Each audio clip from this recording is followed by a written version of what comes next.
Assalamualaikum warahmatullahi wabarakatuh. A'udzubillahi minasyaitonirrajim. Bismillahirrahmanirrahim. Wa bihi nasta'in wa ala umurid dunya waddin. Assalatu wassalamu ala asrofil anbiya'i wal mursalin.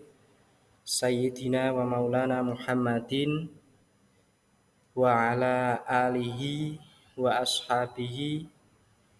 La haula wala quwwata illa billahil aliyyil azim. Rabbi shrah li sadri wa yassir li amri wahlul 'uqdatam min lisani yafqahu qawli, amma ba'du.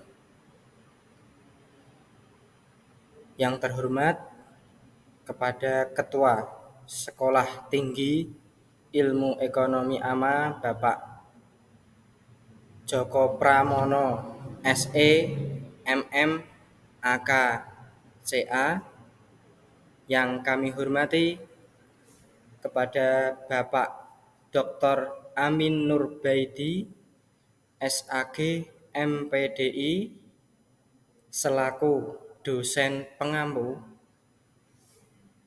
pendidikan agama Islam di Sekolah Tinggi Ilmu Ekonomi AMA Salatiga.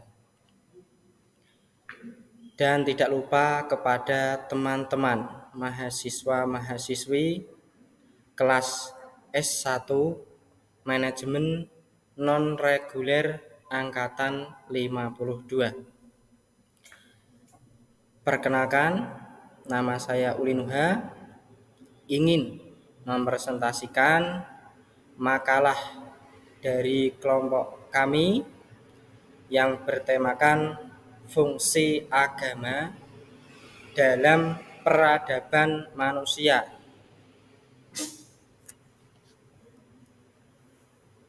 Yang beranggotakan yaitu Bapak Sugiono sebagai ketua kelompok, Mbak Arisa Dwiyani sebagai sekretaris, Ulin Nuha sebagai anggota, dan Junedi sebagai anggota. Ya, langsung saja. Materi pertama yaitu adalah pengertian agama. Agama itu adalah seperangkat keyakinan, praktik, dan nilai-nilai moral yang membentuk suatu sistem kepercayaan terhadap kekuatan yang lebih tinggi atau keberadaan rohaniyah. Agama itu sering melibatkan ritual, doa, norma etika, serta pandangan mengenai tujuan hidup dan kehidupan setelah mati. Nah, untuk teori terjadinya agama, yang pertama, agama samawi artinya adalah agama yang diperoleh dari wahyu ilahi atau dari langit, antara lain yaitu Islam, Kristen, dan Yahudi. Biasanya agama samawi itu diturunkan langsung melalui nabi-nabi terdahulu. Yang kedua, agama wad'i artinya adalah agama yang diperoleh berdasarkan kekuatan pikiran atau akal budi manusia, antara lain yaitu Hindu, Buddha, dan Konghucu. Di Indonesia sendiri biasanya agama ini atau agama wad'i itu kalau di Jawa adalah kejawen sebagai pemikiran dari masyarakat itu sendiri.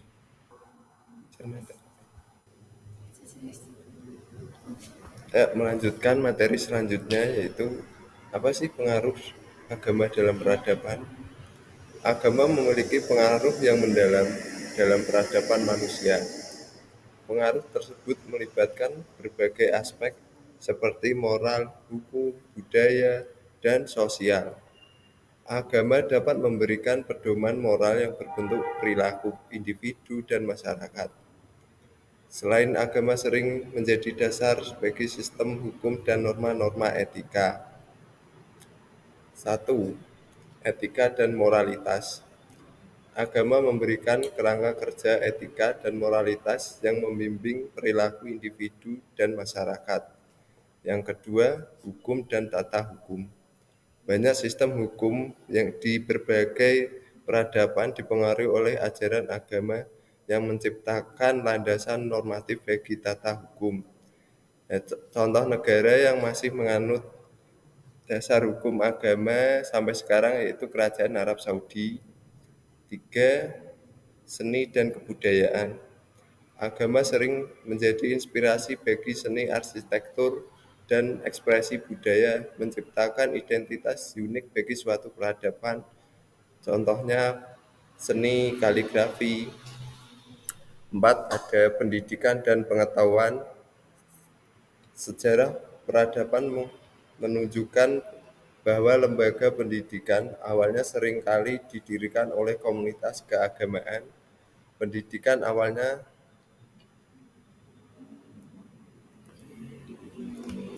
Komunitas keagamaan menyumbang pada perkembangan pengetahuan dan budaya.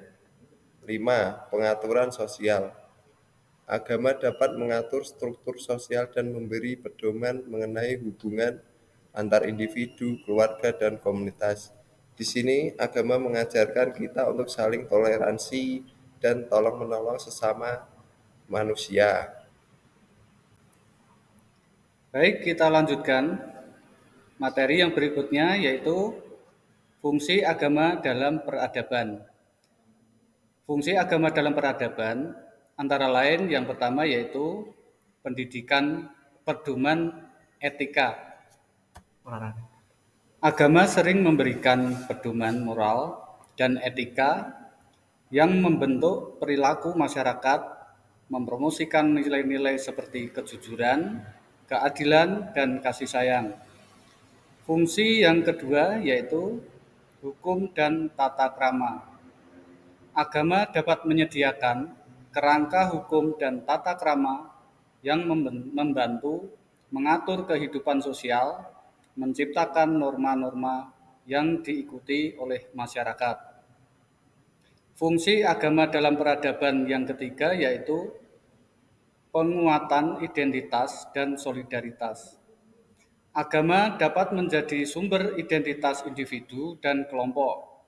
Praktik keagamaan dapat memperkuat rasa solidaritas dalam masyarakat. Fungsi yang keempat yaitu ketentuan mengenai kehidupan setelah mati.